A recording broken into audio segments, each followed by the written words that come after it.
Hello, नमस्कार. Cooking with वंदनामध्ये आपलं स्वागत आहे. तर आज आपण सोयाबीनची एकदम टेस्टी अशी रेसिपी बघणार आहोत. तर मग चला वळूया आपण आपली रेसिपीकडे. चला, सोयाबीनची भाजी बनवण्यासाठी सर्वात आधी आपण सोयाबीन उकडून घेणार आहोत. तर सोयाबीन उकडण्यासाठी मी कढईमध्ये आधी पाणी घेतलेलं आहे आणि पाणी छान असं गरम झालं की नंतर त्यामध्ये सोयाबीन घालायची. तर बघा, आपलं पाणी गरम झालेलं आहे. आता त्यामध्ये आपण सोयाबीन एकदम सॉफ्ट होईपर्यंत उकडून घ्यायची. तर बघा, आपली सोयाबीन एकदम सॉफ्ट झालेली आहे आणि एकदम दुप्पट अशी फुललेली आहे. आता हिला आपण गरम पाणीमधनं काढून पूर्णपणे हाताने प्रेस करून तिचं पाणी काढून घ्यायचं. त्यानंतर बघा, गॅसवरती दुसरी कढई ठेवलेली आहे आणि तिच्यात 3 ते 4 पड्या असं तेल घालत आहे.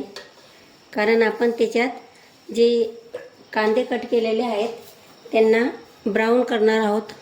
तर बघा, याप्रमाणे पातळ पातळ कट केलेले आहे. त्यांना फक्त फ्राय करायचे आहेत. त्यासाठी तेल थोडं जास्तीचं घातलेलं आहे. तर बघा, आपले कांदे छान असे ब्राऊन झालेले आहेत. त्यांना आता एका प्लेटमध्ये काढून घेत आहे. त्यानंतर बघा, जे उरलेलं तेल आहे त्यामध्ये खडा मसाला घातलेला आहे आणि थोडंसं जिरं घालायचं.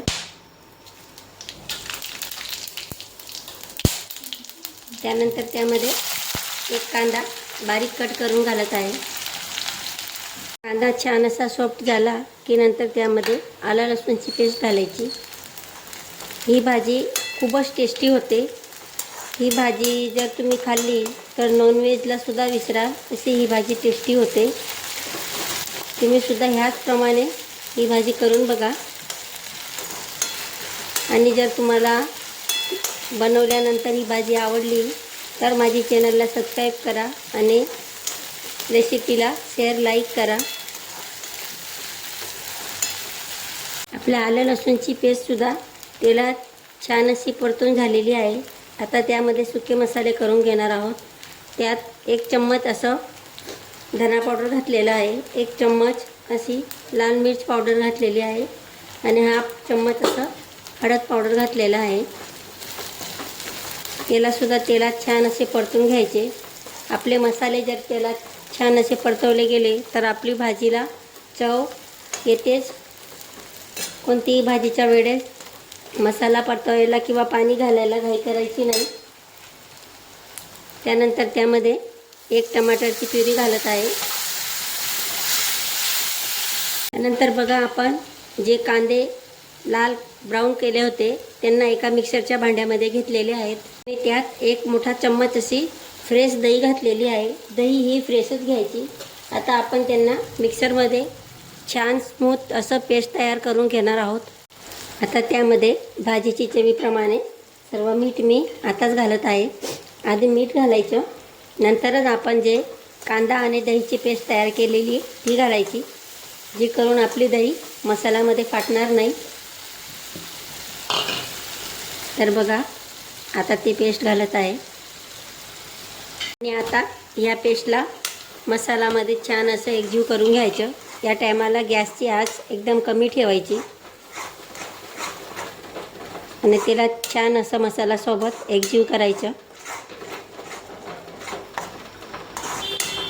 तर बघा, तुम्ही बघू शकता आपला मसालाने छान असं तेल सोडलेलं आहे. आता त्यामध्ये तुम्ही तुमच्या आवडीप्रमाणे पाणी घाला. इथपर्यंत तुमची भाजी तुम्हाला घट्ट किंवा पातळ हवी तसं तुम्ही त्याच्यात पाणी घालायचं. पण थोडं पाणी तुमची जितकी ग्रेव्ही पाहिजे असेल त्यापेक्षा थोडं जास्तीचं घालायचं. कारण की नंतर आपली सोयाबीन पाणी हे सगळं आटून घेते. तर थोडं जास्ती पाणी घातलं तर आपली ग्रेव्ही छान होईल. कारण सोयाबीन हे पाणी ऑब्झर्व करून घेते. तर मग आता आपल्या रसाला एकीकडे उकड येत आहे तोपर्यंत आपण दुसरी कढई ठेवून आपली सोयाबीन छान खरपूस अशी फ्राय करून घेणार आहोत. त्यासाठी बघा, मी कढईमध्ये तेल घातलेलं आहे. त्यानंतर तेलमध्ये थोडीशी हळद, थोडं धना पावडर, थोडंसं असं लाल मिर्च पावडर घालायचं आणि थोडंसं मीठ घालून त्यात आपली उकडलेली सोयाबीन घालून तिला छान अशी फ्राय करून घ्यायची। तर बघा आपली सोयाबीन वडी छान अशी फ्राय झालेली आहे। तर बघा आता आपला रस्सासुद्धा उकडलेला आहे। आता त्यामध्ये थोडासा गरम मसाला घातलेला आहे आणि कोथिंबीर घालायची। त्यानंतर आपण फ्राय करून ठेवलेली सोयाबीन त्यात घालायची आणि गॅसची आच कमी करून भाजीला छान असं कमी गॅसवरती राहू द्यायची, जे करून आपल्या सोयाबीनमध्ये तो रसाचा सर्व अर्क येईल आणि आपली भाजी खूपच टेस्टी तयार होईल।